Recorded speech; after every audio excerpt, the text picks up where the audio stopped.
দর্শক, এবার জানবো এক নজরে দৈনিক পত্রিকার শিরোনামগুলো। শুরুতে আমার হাতে আছে প্রথম আলো। প্রথম আলোর শিরোনাম হয়েছে এমপি আজিম কলকাতায় খুন, চোরা চালান নিয়ে দ্বন্দ্ব, খুনের পরিকল্পনা 1 মাস আগেই। তার পাশে আছে তেহরানের রাইসির জানা যায় লাখো মানুষের ঢল, এবং আরও আছে আবাসিক হলে ছায়া বাহিনী ছাত্রলীগের। এরপরে আছে দৈনিক সমকাল।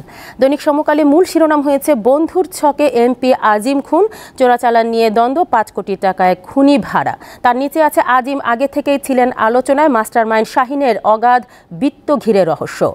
আর আজিমের মেয়ে বলেছেন গতকাল এতিম করলো যারা তাদের দেখতে চাই। তার পাশে আছে অর্থনীতি ঠিক করার দাওয়ায় মানুষের ওপর চাপ বাড়াচ্ছে। এরপরে আমার হাতে আছে দৈনিক যুগান্তর।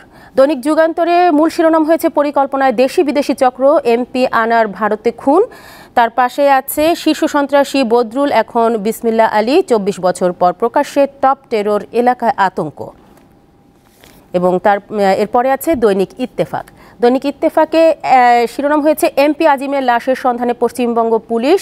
তার পাশে আছে পরিকল্পনা শাহিনের, কিলিং মিশনের প্রধান মোকাররম, এবং নরসিংদীতে ভাইস চেয়ারম্যান প্রার্থীকে পিটিয়ে হত্যা। দর্শক, এই ছিল আমার হাতে থাকা দৈনিক পত্রিকার শিরোনামগুলো।